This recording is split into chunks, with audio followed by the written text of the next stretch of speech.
celebrating today at Shivaratri. The marriage between Shiva and Parvati, the marriage between the transcendent and the immanent Godhead, between the Father and the Mother, whose love-making creates all universes, and the bliss of whose love-making lives in everything as the pulsing splendour, the energy with which everything is infused. This is the most luscious, the most complete vision humanity has ever been given of the cosmos.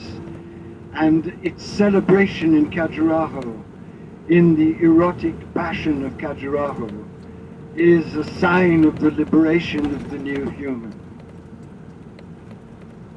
I'll be speaking more about Tantra, but in order to enter the temple of Tantra, you have first to be inspired and initiated into the glory of the sacred marriage. I'm going to be using one of the supreme texts of any religion. It transcends religion. It's the Vijnana Bhairava, written in Kashmir in the 9th century, and brilliantly and amazingly translated by Lauren Roche in this book called the Radiance Sutras, which is one of my Bibles, and I hope will become one of yours. This is one of the most elating, most transfiguring books that you'll ever read, and it's a book that will constantly inspire you to live with more consciousness of the dancing consciousness that is living always inside you, and which is accessible to you through all of your senses. Once you truly understand that all of your senses are potentially divine, if you can only recognize at all moments the bliss essence that is streaming in them and through them. This is the great revelation of India, and this is the great invitation of India. And it's accepting this invitation that truly begins your road to divinization. The new human lives in a sober bliss, tasting bliss through the senses, in everything that the senses relate to, in desire, in anger, in fury, in peace, in beauty, in ecstasy, in sexual passion, in the taste of food. It's all one bliss, tasted in all of its pulsing beauties through all these different manifestations.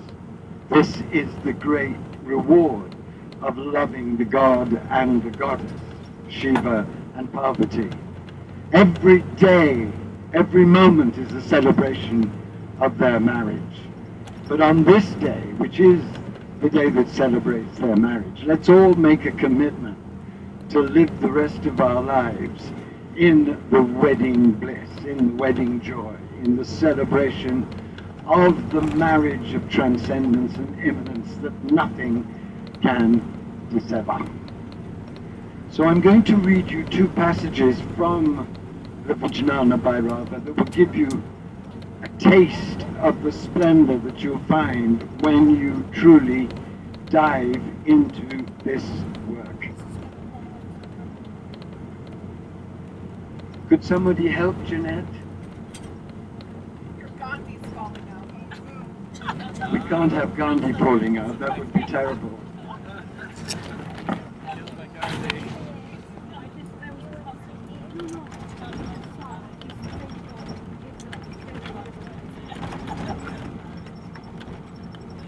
Put Gandhi back in. Gandhi would be rather offended by what I'm going to say. He was a very great man, but somewhat puritanical. Actually, he was falling out because he wants to hear it from where he is. What I missed. Finally.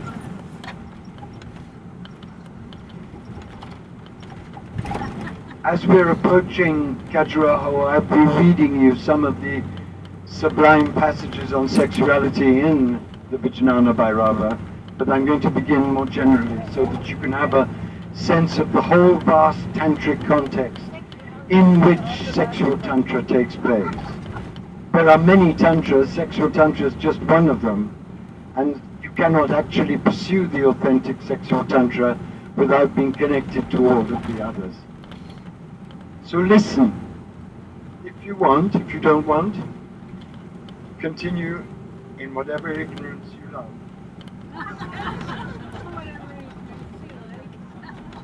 Thank you.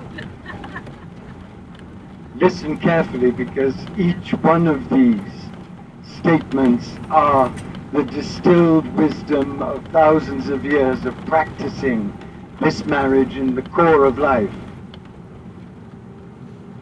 Jnana prakashakam sarvam sarvena atma prakashaka ekam eka svahapatnam jnanam jneyam shri baharyate manasam chenana shakti atma chaiti chatushayam yada priye parikinam tada tatpairavam bapu. Of course you got what that meant. Nothing is like Sanskrit, because Sanskrit itself is a sacred marriage between sublime wisdom and mantric sound, and the language itself embodies the divine vibration. The light of consciousness illumines the world. The world reflects this splendor. Energy and matter, essence and manifestation reveal each other to each other. Individual soul and cosmic energy, pulsing heart and infinite awareness are secret lovers, always merging in oneness. And when the secret slips out, there is laughter and a flash of brilliance in the air. The light of consciousness illumines the world. Everything is lit up by the secret light of divine awareness, of what the Hindus call Sat Chit Ananda, being, consciousness, bliss, the most divine name for God. And the world reflects this splendor, because being illumined by the divine consciousness, the world is also divine. It's a manifestation of that consciousness. And every stone, and every flea, and every worm, and every human being, and every dirty dog, and every turd in every puddle is glittering with that consciousness. And one of the most amazing things that happens when you awaken to the divine light is that you realize that the divine light is shining in and through everything, because it's the substantial identity of everything, and everything is crystallized divine white light energy. And this is simply not a mystical poem. This is what quantum physics has discovered. So now we're approaching the magical moment when science at its most brilliant and mysticism at its most crystalline are meeting in a marriage whose potential is boundless for the human race, if only we don't kill ourselves before it can be realized. The light of consciousness illumines the world. The world reflects this splendor. Energy and matter, essence and manifestation reveal each other to each other. Energy is revealed in its full capacity by its capacity to create matter, and matter reveals what energy is capable of. Essence, the divine light consciousness, and manifestation reveal each other to each other, because everything that's manifested in all of the universe is a manifestation of essence. This is the marriage, my friends. Individual soul and cosmic energy, pulsing heart and infinite awareness are secret lovers, always merging in oneness. And when the secret slips out, when you realize that you yourself are a sacred marriage of light and matter, masculine and feminine, heart and mind, soul and body, and that all of those seeming opposites are two aspects of the same mystery of the one, when you realize that, then you are freed to revel in all the glory and madness and horror and beauty of the world, and experience the one in all of those aspects through deep awareness. So that's the first quotation, very boring. And now we go to another, which really does celebrate the truest meaning of the sacred marriage of Shiva and Parvati. Shiva, the total transcendent one, and Parvati, the embodied mother, everything that you see around you and live, all the processes of all of the universes. And I'll be going into great detail about how this actually works. But hang in there and listen to this glorious quotation. Gita di Vishaya Ashvada Shama Saukya Ekatatmana Yogina Tat Mayatvena Mana Suhore Tat Atmatattva. This is a rather elaborate translation of that, but it is an expansion of those gorgeous Sanskrit sounds. So, all around you, in every moment, the world is offering a feast for your senses. Songs are playing. Tasty food is on the table. Fragrances are in the air. Colors fill the eyes with light. You who long for union, attend this banquet with loving focus. The outer and inner worlds open to each other. Oneness of vision, oneness of heart. Right here, in the midst of it all, mount that elation, ascend with it, become identical with the ecstatic essence, embracing both worlds. Ultimatum, that great Vedic philosopher, said, you remember, life is a feast and the poor suckers are starving to death. She was a great poet of the sacred marriage, because she knew that all around us, in every moment, the world is offering a feast for your senses. And if you can't experience that in India, there is no hope for your human incarnation. You might just go back to being a turtle. And when you do experience that human life and the world and this universe is sacred, when you do experience that, every music becomes more beautiful. Every taste of delicious food becomes an initiation into divine kindness. Every glance from the eyes of a loving friend becomes a glance from the beloved, reassuring you that you are loved. Every lovemaking with someone you truly love becomes a praise of the great energies of life. This is the only way in which human beings will ever heal themselves of separation.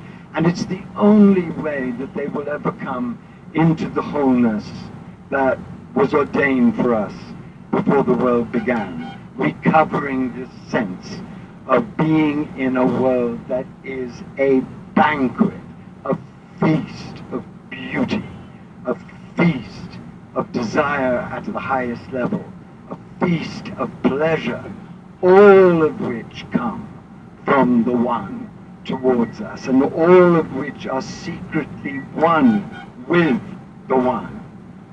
And if you want an image of this, there's a marvelous Vedic quotation which says, Imagine the one as the sun. And imagine that all the joys and all the pain that you experience in life are different rays of that sun. Follow the joy or follow the pain to its source, and you will live in bliss. All around you, in every moment, the world is offering a feast for your senses. Songs are playing. Tasty food is on the table. Fragrances are in the air. Colors fill the eyes with light. And then this wonderful phrase, you who long for union, attend this banquet with loving focus. Tantra is a feminine path. It's a path of the embodied Godhead, not the transcendent Godhead alone. And it's one of the tragedies of patriarchal mysticism that they have celebrated union as union with the transcendent light alone, dropping sex, dropping relationships, dropping stroking your cat, dropping dancing naked to Tina Turner, dropping everything that makes life wild and beautiful and passionate. And the great Tantrics thought this was not only ridiculous and wrong, but obscene, because the world's being created as a great feast of delight by the One, and in enjoying it in this sacred way, we return to the One, celebrating the One's presence in us, and therefore fulfill the meaning of our incarnation. Why would we have been born on the earth in a body? It's sure as hell not to be miserable. It's to clear away everything in us that stops us having the most amazing, blissful, all-encompassing experience of life as an emanation of the One, and going back when we die with our hearts blazing with gratitude for what we have lived. That is the Hindu vision, and it's the most glowing, exciting vision that humanity's ever been offered, and it's the truth. You who long for union, don't go off into the light alone. Experience the light, see the light, know the light, but know that the light is emanating everything, creating everything, in every process, in every pleasure, in every depth of joy, in every depth of pain, and live that light in each joy and pain. Go to the source in each case by plunging deep, deep, deep, living fully the pulse, the splendour of existence. This is the great message of the Tantra, and this is what heals, and this is what transfigures, and this is what births the kind of humanity that was capable of producing in Khajuraho the single most fulfilling and full celebration of the senses that the world has ever been brave enough to see. It's absolutely astounding, because it's shame-free. You who long for union, attend this banquet with loving focus. Realize that in all the pleasures of life, God is trying to kiss you with divine love. Realize in all the joys of life that God is trying to reach you with a taste of the divine Ananda. Realize in all the moments of stunning clarity that you have that God is trying to reach you with Rita, with law, with purity, with clarity, the divine clarity. Realize that, and you live a unified life, a life that is once human and divine. The outer and inner worlds open to each other, oneness of vision, oneness of heart. Right here, the text says, right here, right now, in this body, in this life, in this moment, in the midst of it all, in the midst of all the misery and chaos and violence and pain and ecstasy and gorgeous madness of life, right here, in this divine dance, all that we live, in the midst of it all, mount that elation, mount that secret, pulsing, blissful consciousness which is behind it all, creating it all, dancing it all, and become identical with the ecstatic essence, embracing both worlds. So that's a nice little introduction. And now I want to read you the supreme text of the sacred marriage in honor of Shiva and Parvati.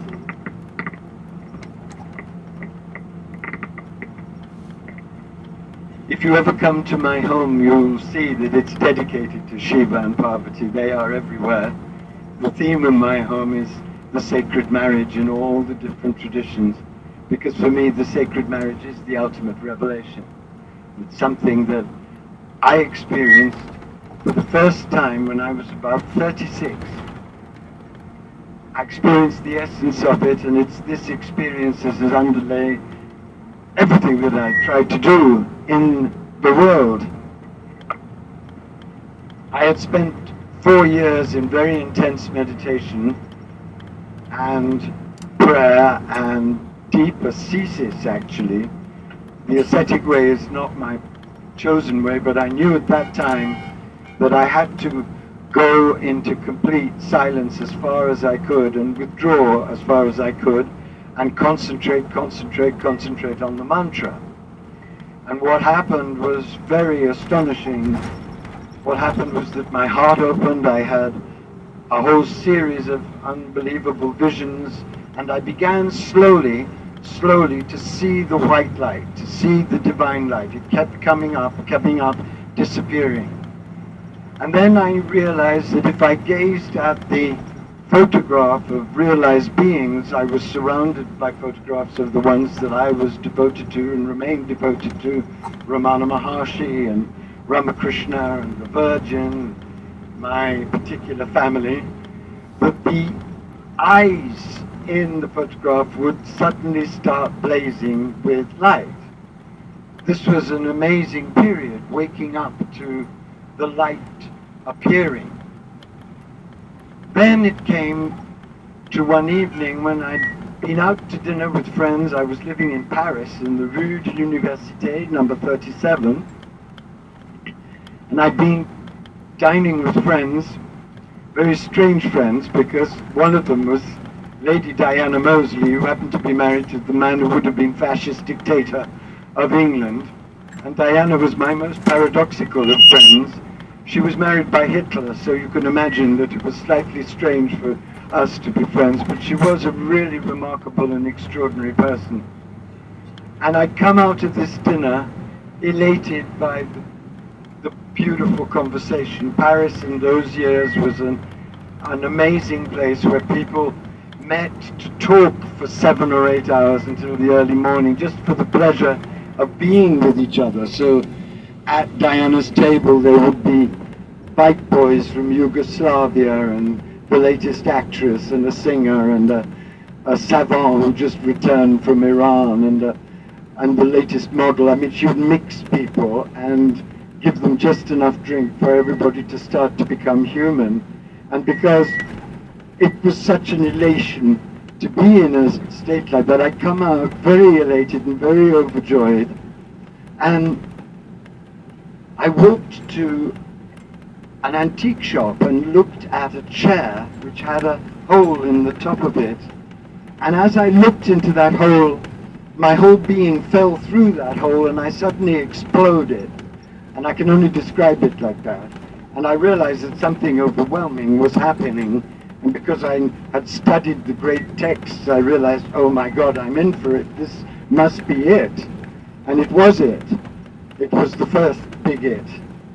And what happened was that I went up to my little tiny flat. I was living in a maid's flat overlooking a courtyard, and it had a mirror on one wall, and I looked in the mirror and I wasn't there at all. I was just a shimmering dance of atoms, consciousness pulsing, the dance of atoms. that is described in the great Shaivite texts. And I started to laugh and laugh and laugh because it was an unbelievably exhilarating experience. But it didn't end there, because as I laughed, everything started to disappear. Myself, room, Paris, until there was nothing except white light, blazing, eternal, diamond, white light. Nothing, nothing. And I was just kept alive in that experience to be able to witness it, to be able to see it, see Shiva, see the eternal white diamond light that is creating everything. And after about 20 minutes, everything came back, everything returned. But this time, everything was shimmering, pulsing, alive. The stones were alive, the wall was alive, Paris was pulsing. And I realized, viscerally, beyond thought, that everything is pulsing, crystallized light energy in a billion different forms. And that ended one life, because after that experience, the light is always visible. If you concentrate, you always can see it, and you always know that there is only oneness with a billion different forms and events and processes, all arising out of that oneness, seemingly totally separate from that oneness, but secretly one, because made of that light energy. That's what they call enlightenment, but it isn't enlightenment. Let me tell you, it's awakening 101, because there are many multiple awakenings after that. It's the entry into the field of the sacred marriage, and it always goes on expanding, because there will always be more. So I want to read to you, with that experience, which was the major experience of my life, this text. And this text was written by one of the greatest of all of the Indian mystics, who died having revolutionized mysticism at the age of 22. He died in Maharashtra in the 14th century, and his name was Jnaneshwar. And Jnaneshwar wrote the greatest commentary on the Gita at 17, and then he wrote the greatest text on the sacred marriage at 20, and then I suspect Shiva and Parvati said, we better get this boy back here, because he'll completely ruin all future mystical inquiry if he goes on and lives. This is what happened, of course, with Mozart, because God, all the angels were wringing their hands. They said, if Mozart lives beyond 36, nobody else will ever compose any more music, so we've got to bring him back.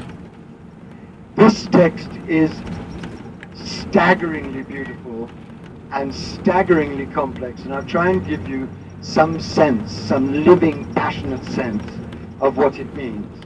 But it is a revelation on every level of the actual nature of the world and our experience. Are you following me up to now? This is reality I'm speaking to you all, and it's the reality that I hope you will taste and are tasting, because once you taste it, it liberates you from all the contradictions and paradoxes, and it certainly liberates you from all the sex hatred and body hatred that has so corrupted our culture.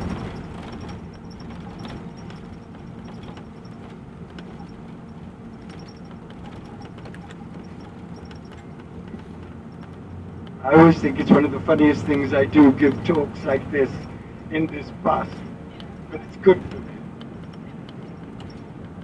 Listen to Jnaneshwar. Listen, listen, listen. This is stunning stuff. I honor the God and the Goddess, the eternal parents of the universe. The lover, out of boundless love, takes the form of the beloved. What beauty! Both are made of the same nectar and share the same food.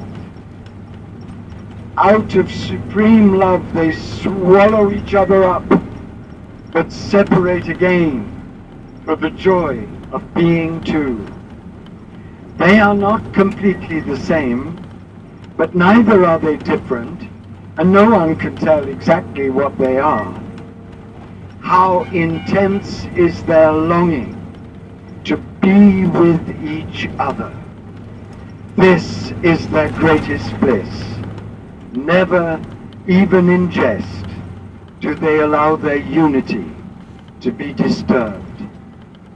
They are so averse to separation that even though they have become this entire world, never for a moment do they let a difference come between them. And even though they see all that is animate and inanimate as arising from within themselves, never do they recognize a third. They sit together in the same place, both wearing a garment of light, and from the beginning of time they have been together, reveling in their own supreme ecstatic love.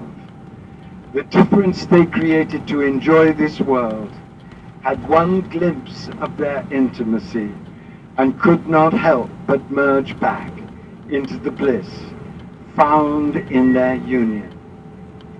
Without the God, there is no goddess, and without the goddess, there is no God. How sweet is their love. The entire universe is too small to contain them, yet they live happily in the tiniest particle. Quantum physics, hello.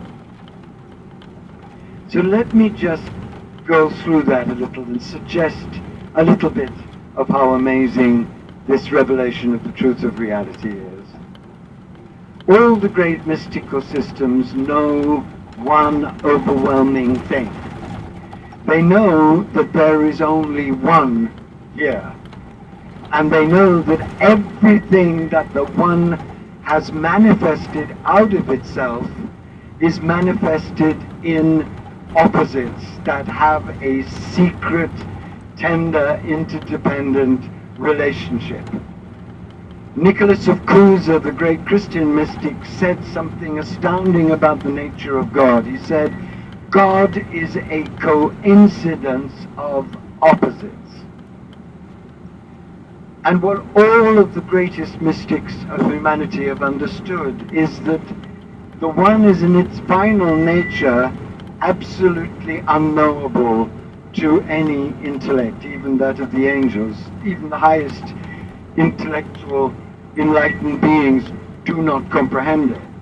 But in order to make itself comprehensible, in order to create the universe, what it creates is the dance between the transcendent Godhead that streams out of it and the immanent Godhead. The transcendent Godhead in the Indian system is Shiva, and the immanent Godhead, the mother, is Parvati. So that is the framework in which this poem comes out of. I honor the God and the Goddess, the eternal parents of the universe. And then this line, this gorgeous line, which recalls the great hadith that Allah gave Muhammad, that I shared with you the other day. Remember, I was alone, says Allah, and longed to be loved. That is why I created the world. And Jnaneshwar says, out of the depths of the Hindu Tantric tradition, the lover, out of boundless love, takes the form of the beloved. So it's as if the light, out of this overflowing of love, bliss, takes the form of the mother that is the embodied Godhead that can reflect back to the light the glory of its own truth and beauty. You understand? the lover, out of boundless love, takes the form of the beloved. What beauty! Both are made of the same nectar and share the same food. What Janeshwar means is that when you have the experience that I describe, you realize that everything is one light energy crystallized in a million different forms through a mystery and a magic that you'll never comprehend, but you do see and know. So that's the same nectar and the same food. A blade of grass is made of crystallized light energy, and the transcendent and the immanent are making love in that blade of grass through its manifestation. You see? That's the key to reality.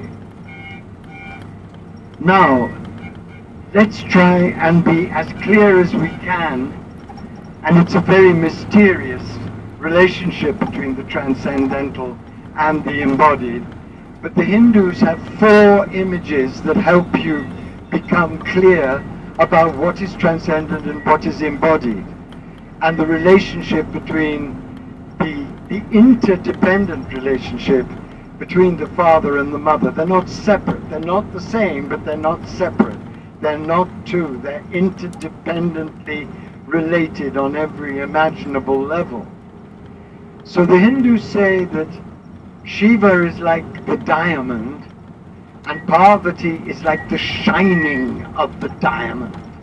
And that is a monumental image because you can turn it in a million ways in your heart-mind. So you have the eternal light as the diamond, as the eternal transcendence is the diamond, but the energies of the diamond, the white light streaming from it, are the Shakti. And the Shakti and the diamond are not fulfilling the same role, but they're totally interdependent in their essence. You understand?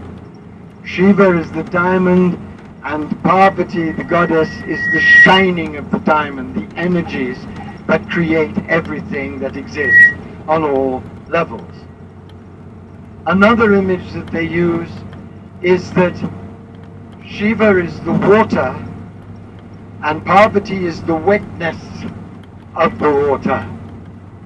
So the mother, the embodied Godhead, is what makes you taste and feel and experience creation.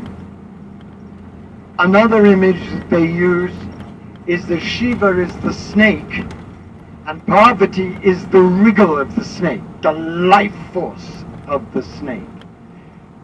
They're both the snake, but they have different roles in the snake. Shiva is the substance, the essence that keeps the snake alive, and Shakti is the life force that activates the life of the snake.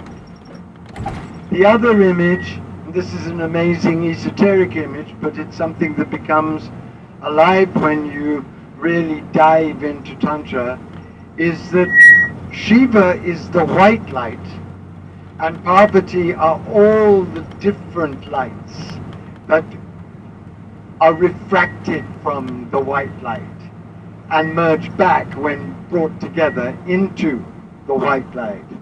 And why this is important, and in fact much more than important, very revelatory, is that as you grow in mystical experience of the sacred marriage, what you come to understand through visionary experience is that the entire universe is created, all of matter is created by a marriage of vibration and different marriages of lights.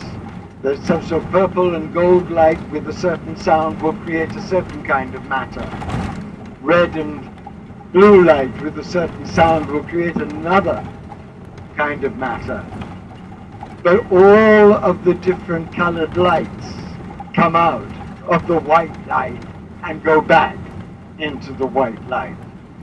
So let me say that again so that you can have a sense of this astounding, intricate play between the father and the mother. They're not two, They're one in their depths, but they have different roles, and their play is what creates the entire universe and creates you and dances in you as the play between your eternal being and the human being that is having this unique, blissful, painful, strange, mad experience of life. So the first image is of the diamond, and it's shining.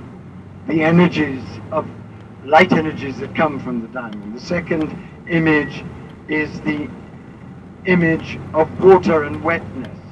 The wetness, the Shakti, is what gives you the taste of things, of things. Then you have the snake and its wriggle. Shakti is the force that everything is sustained by.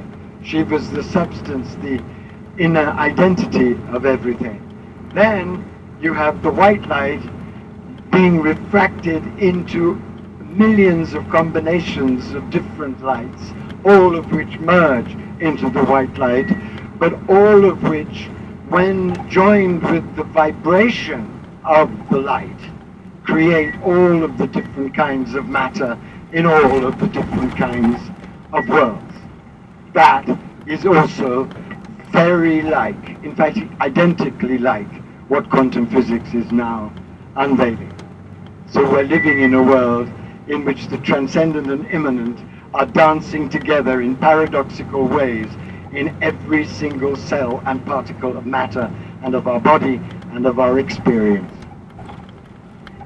So I'll end by just choosing 4 passages to try and give you a taste of the splendor of this marriage, which, when you do really experience it and allow it to seep into your perception, and when you cultivate the perception of it, liberates you, because it enables you to understand that you're not limited by being in a body at all, because your body is a hologram of the dance between father and mother.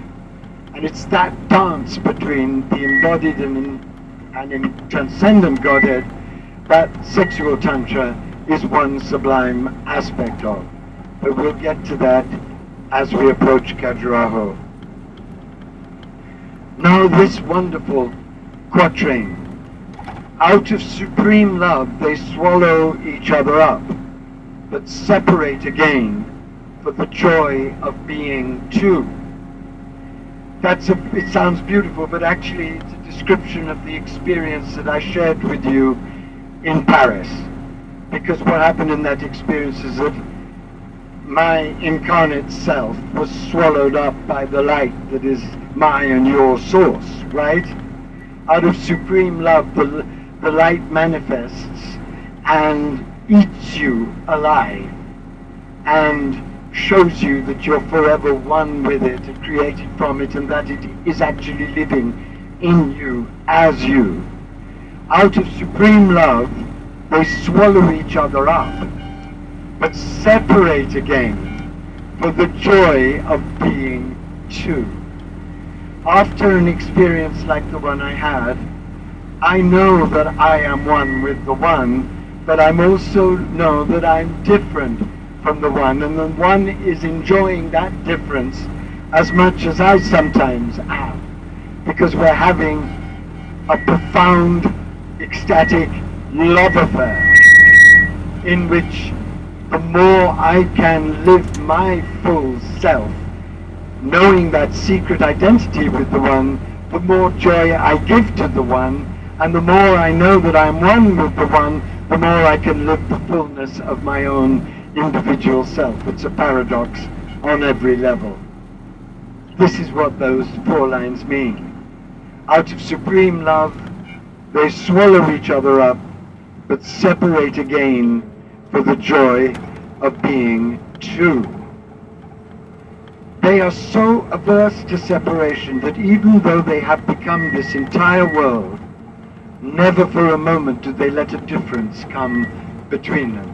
That's just a very, very beautiful way of saying that the ecstatic lovemaking of the transcendent with the immanent, of the father with the mother, is what creates absolutely everything in all of the worlds. And even though the world seemed to be separate from them, seemed to be their children, if you like. Their children, a substance of their own bliss substance, so not separate from them at all. You understand? The difference they created to enjoy this world had one glimpse of their intimacy and could not help but merge back into the bliss found in their union.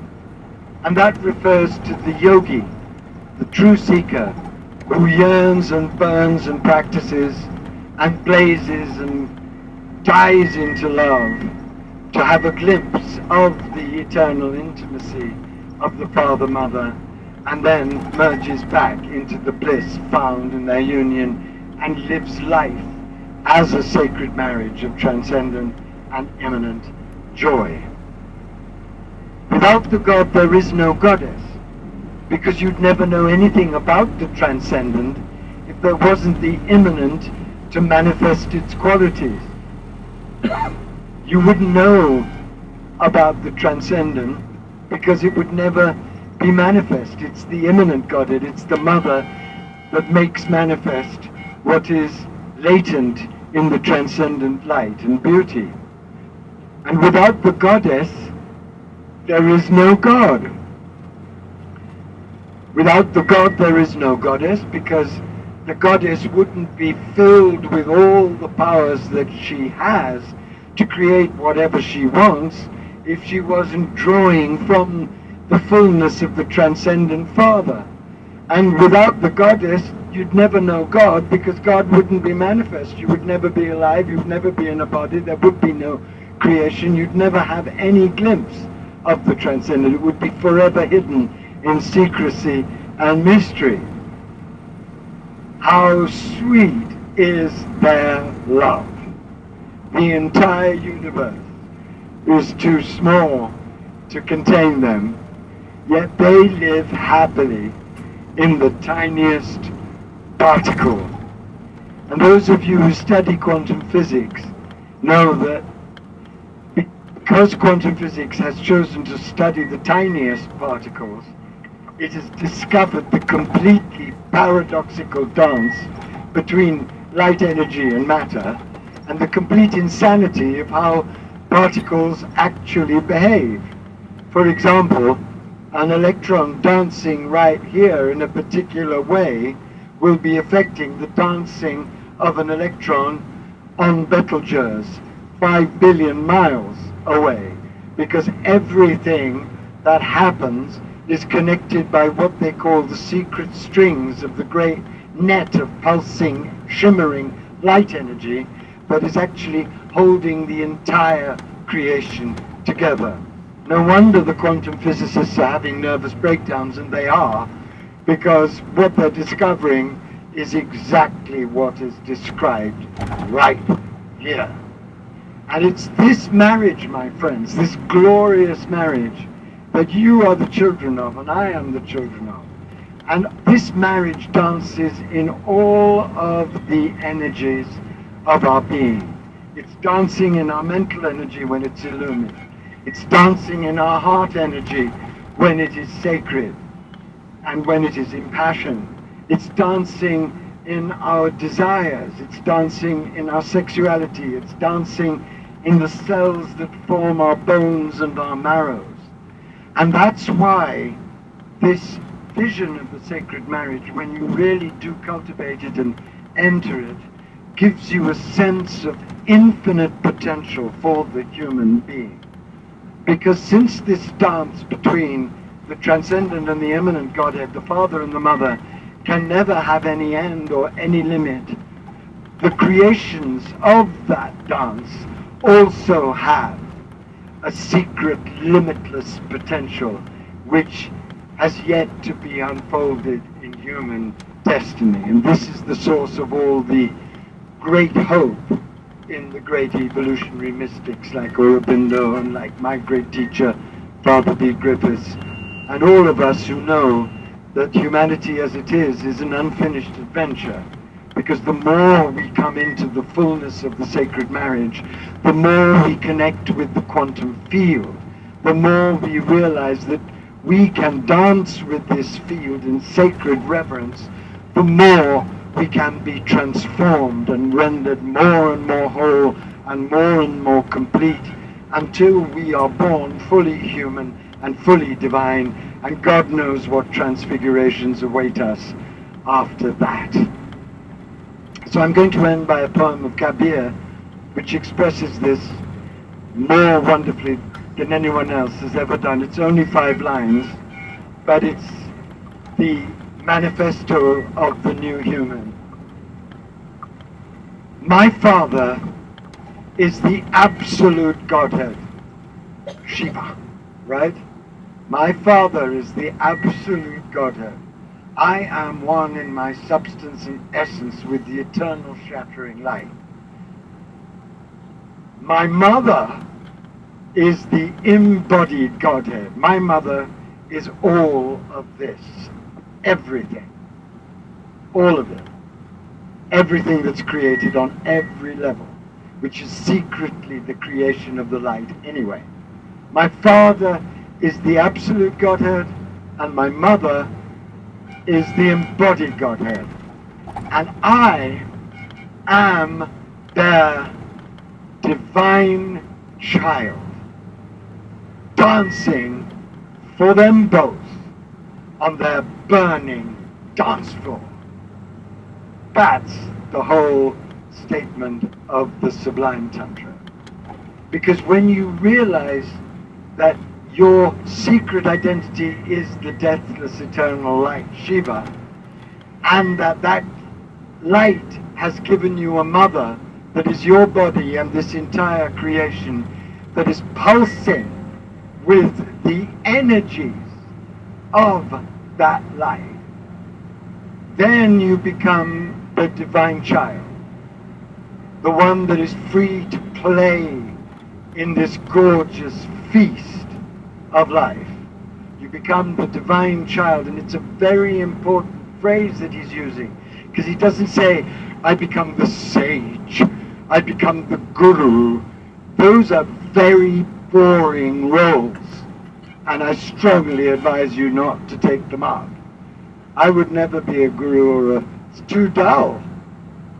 It's a very boring role, not on the level of Datta. Datta was a child and a god, you know. We're not talking about the supreme beings.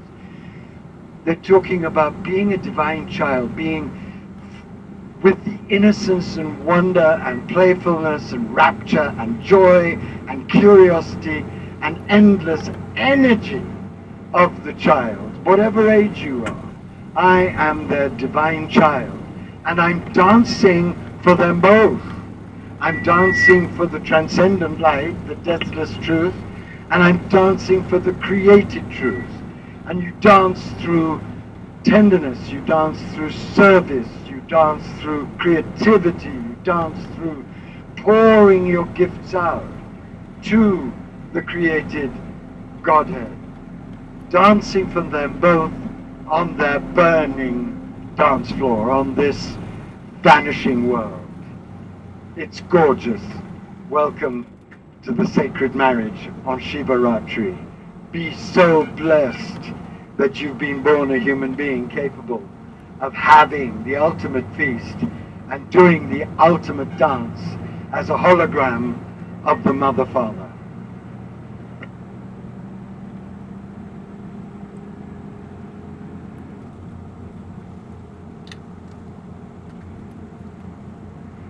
This is Kashmir Shaivism, no? It's the most liberating imaginable vision. Please, please go for it. It will make other visions seem so dull to you. I will give it to you later. I'm going to give you a taste of what this vision has to say about sex, just in case you're interested.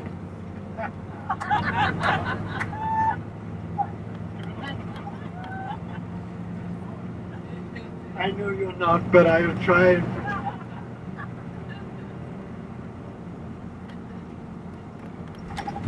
The result of not knowing this vision has produced a catastrophic split in the human race, a catastrophic hatred of the body and hatred of sex, which has had the most disastrous imaginable results on all of us and in all cultures.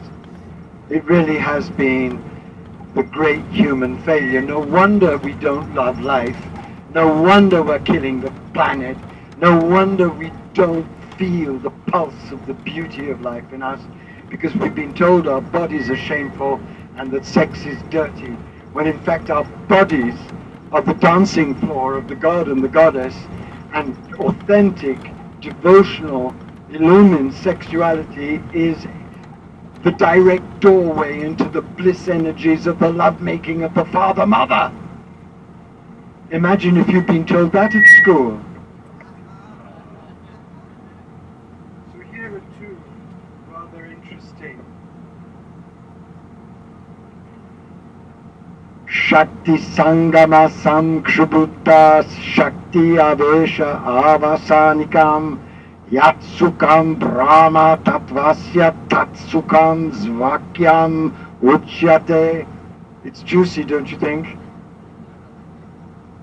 At the moment of orgasm, the truth is illumined, the one everyone longs for. Lovemaking is riding the currents of excitation into revelation. Two rivers flow together, the body becomes quivering. No inside and no outside, only the delight of union. The mind releases itself into divine energy, and the body knows where it came from. This is reality, and it is always here. Everyone craves the source, and it is always everyone. I'm sure your parents didn't tell you that when they told you the facts. Imagine if we had a world in which that was told. Imagine if parents knew that. Imagine if they had children forged out of tantric lovemaking, how the very DNA of the children would be radiant health. And imagine that when you became sexual, your parents took you aside and said, you are about to go on the most sublime imaginable adventure, the adventure of making love and being made love to in such a way that you can experience the fundamental bliss energies that are actually the creative force of the whole universe, and that one day, if you do some serious spiritual work, you'll see pulsing and vibrant and shimmering in everything. That would be an interesting talk for a 14-year-old. And it would change the whole direction of all of our lives and sanctify our relationships and make us search for the one who would truly love us in the way that could enable such an experience. It would be amazing, wouldn't it? It's coming. If we don't kill ourselves, it's coming. Because the one wonderful thing on this earth is the young. Because they know they're over the straight gay thing, they're over the sex hatred thing. They realize that something really amazing is here. And this is what it is. This is what it is. And there's one more I'd like to read you just before we have our happy toilet break. Can you imagine a culture that knew this so freely and gave it to its adepts? My God, they must have had a great deal of fun on this world. And that you see the beauty they created. Look what we're creating out of our horrible dissociation from this glory that lives in our bodies. As the fires build in sexual joy, enter that blessed place between the legs. Embrace the holy energies shimmering there. Follow the rising flow undulating throughout the spine, shivering with pleasure. As the fire intensifies and flashes upwards, suspend the breath for a moment. Throw your whole self in. Become brilliance in your bodily form, in union with primordial bliss. That's the discipline that the love makers of Khajuraho practiced. You'll see it. Because although they're seeming to indulge in every kind of semi-pornographic excess, it's not pornography at all, because look at their faces. They are actually in calm, cool bliss. They are throwing everything that they experience into the depth of the One, and so uniting with the One that their bliss is giving them access to. That's the real Tantra, not the rubbish that you see peddled in the New Age. But that's the real Tantra, and that demands tremendous spiritual discipline in ways that I'll try and explain as we go closer. Would you like to hear that one again? As the fires build in sexual joy, enter that blessed place between the legs. Whoever told you that that was blessed? Whoever gave you that supreme blessing to tell you how blessed that was? Imagine what pain we've all been through because of the refusal not to sanctify that. Just think for a moment what everyone in this bus has been through in their lives because they haven't been able, except through spiritual inquiry and through grace, to find their way through. It's horrific. We've been in a concentration camp. We've been abused by not knowing these things. As the fires build in sexual joy, enter the blessed place. This stuff was sung in temples. People knew this. This was celebrated on days like this. This is what the priests are chanting in Shivaratri. As the fires build in sexual joy, enter that blessed place between the legs. Embrace the holy energies shimmering there. Follow the rising flow, undulating throughout the spine, shivering with pleasure. As the fire intensifies and flashes upward, suspend the breath for a moment. Throw your whole self in. Throw your whole self into that space of the suspended breath. The emptiness from which the whole ecstatic experience arises, and then become brilliance in your bodily form, in union with primordial bliss. I was married to someone who practiced the Tantra, and when we made love, the divine light came down. We could see each other's bodies transfigured with golden light and green light, and the whole room filled with light. It happens. It's not poetry. It's the way in which the divine says, thank God somebody's turning up in shameless, ecstatic celebration on this earth. It's what this earth was made for. And it's what children should be born out of. Imagine a human race created consciously out of blissful, awakened lovemaking and taught how to do it when they were 13 or 14 in the most tender, loving, dignified way. The violence would go, the rage, the separation, the sense of loneliness, the vacuity that people live for, it would all go. We would be living in our bodies, tasting the bliss of the marriage, and we would be well.